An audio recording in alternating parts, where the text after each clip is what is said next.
protecting the environment. Now, with the much-awaited horticulture farmers training in partnership with us here at Farm Kenya, coming up from May the 8th to the 10th at Calro in Thika, we're giving you a sneak peek into just what's in store for you at that event. Our guest here today, Mr. Stephen Njiraini, is from Real IPM, that's Integrated Pest Management. He's here to share smart, sustainable crop protection solutions while using biopesticides that are changing the game for farmers right across the country and the region. Indeed, don't go anywhere. This could be the turning point for you, your farm, and your productivity. Let's jump right into it then. But before we get into that discussion, let's look into something that is close to the hearts of many, many people, because climate change has been pushing many, many people across Ethiopia, Kenya, and Somalia into severe drought and food insecurity between the years 2020 and 2022. Now, in Kenya alone, around 2.8 million people required humanitarian assistance, according to the United Nations Office for Disaster Risk Reduction in 2023 in their report. Now, in the face of these challenges, what can you do to, well, make yourself more productive? Now, women in Ganze in Kilifi County have turned to the hardy indigenous Gala goat. That's a breed that is well adapted to arid conditions to strengthen their community's resilience. Known for surviving on minimal water while providing rich, dark meat and milk, Gala goats are becoming a vital lifeline here. At the forefront of this shift is one person, Mariam Sheban Mohammed from Bonga village, that's in Ganze, who along 30 other women is leading the efforts to secure food, income, and hope in the fight against a changing climate. Levis Musumba visited Bonga village and has filed the following story. Take a look.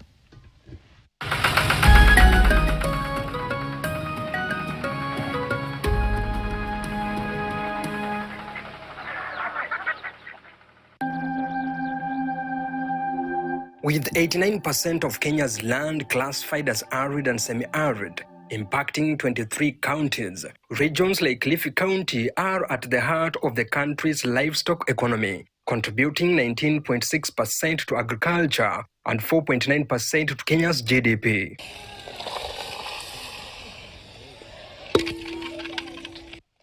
Despite this economic potential, persistent droughts, floods, and famine have devastated sub-counties like Ganze and Magarini, leaving over 250,000 households struggling with food insecurity, according to the National Drought Management Authority reports. Yani huku ukame umekithiri sana kiasi cha kwamba hivi ni mwaka wa 3 hatujapata chakula kabisa.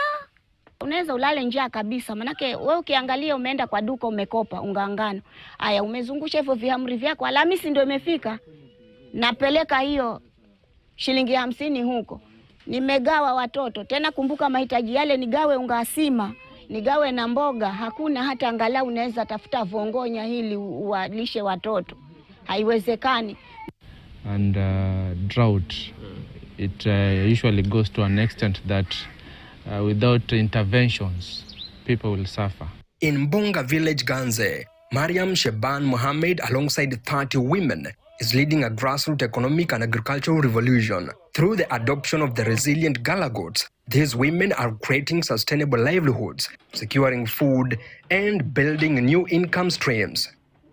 Hili kundi la Amua Women Group tulianza mwaka wa 2015. Na tulianza wamama tu hivi shida zilivyokithiri sana, ndo tukaamua kwamba jamanini, si afadhali wanawake tuungane.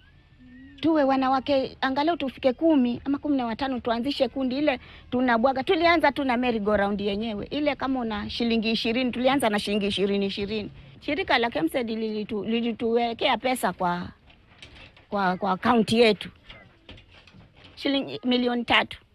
So ile pesa sasa tukaibadilisha sasa ndo ikawa tuletewe mbuzi badala hiyo pesa. Manake kama ni pesa tungelikuwa hata tumemaliza kuikula siku hiyo hiyo. Manake tuna shida, milioni ni kidogo kwa kila memba wangu. Hawa watu 30, kila mtu alikuwa anapata mbuzi 6. Yani unapata ndume moja na jike ziwe 5. Zile 5 ambazo zilipawa zile za jike zote zimejifungua. Kwa hiyo mimi sasa niko na vitoto 5 vya mbuzi. According to the adaptability of the Gala goats, they usually adapt very fast because they due to their features. They have long legs, which makes them to travel long distances in search of pasture. And they are able to consume the little amount of pasture feed from the area they graze. They can usually convert it to, they can sustain themselves with very little feed compared to the other breeds. And the other thing is that the Gala goats, they usually grow fast. Like a Gala goat can mature from 1 year, 6 months to 2 years. So it means if you rear the goats like from January, by next year, God willing, you may have kids at your homestead, which is a lucrative business.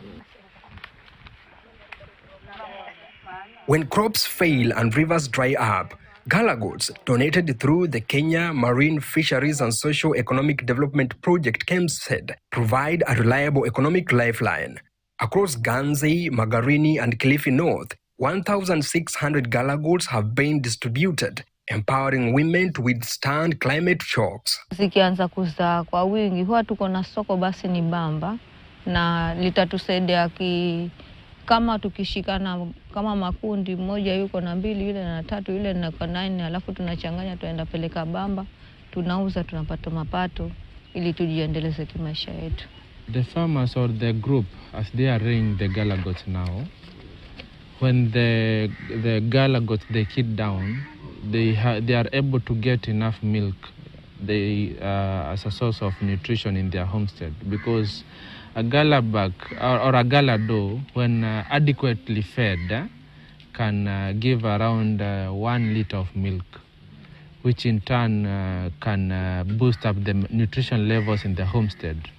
Thus in turn improve the health of the homestead. And in terms of business, like a Gala goat from the local market in Ganze sub-county, we have a livestock sales yard in Bamba. So the Gala goats, they usually fetch like a Gala buck. They fetch a price from around 10,000 to almost 18,000 a buck. And a doe, they fetch a price from around 7,000 to around 12,000, which in turns they empower the farmers to rear them adequately enough so that they can attain the market and they be economically empowered. Each Gala goat, capable of producing up to 1.5 liters of milk per day, can fetch up to 15,000 Kenyan shillings in local markets, providing a steady source of income to pay for essentials like food, school fees, and healthcare.